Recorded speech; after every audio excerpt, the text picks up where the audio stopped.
Araw-araw at gabi-gabi, punong makakaalam. Bisita.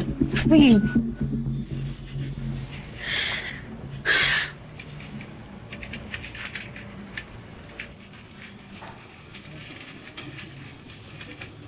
Punong Hans, sisikap. tulungan mo ko.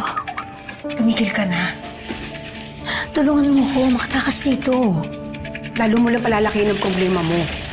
Alis na bang pabayaan mo na ako, please? Kung ayaw mo ko tulungan ako lang. Gusto mo ba madagdagan ng pagiging pugat? Punong kakabahan.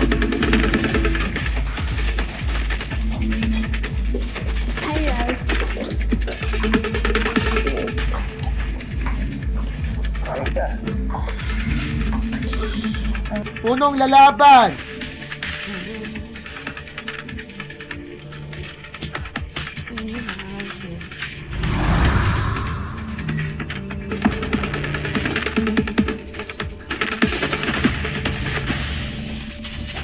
Punong makasangga. Wala na ba talaga? Tonyo naman eh.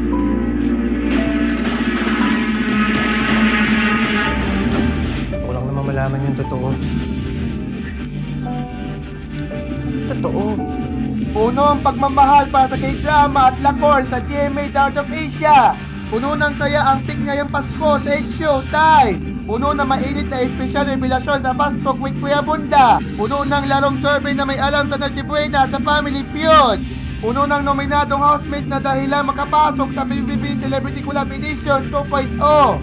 Puno ng mga Tuloy-tuloy balita. naman hanggang gabi ang Christmas bonding ng marami sa isang amusement park sa Laguna. Oot ang Pasko ay para sa mga bata, pero doon, pati mga trentahin o higit pa, abay, feeling kids at heart.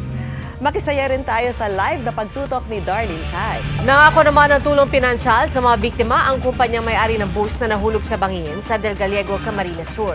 Inabot po ng 10 oras bago na-recover ang bangkay ng 4 na nasawi. Ating saksihan. Dahil ngayong Pasko, wala tayong iwanan sa ating GMA Afternoon Prime at GMA Prime!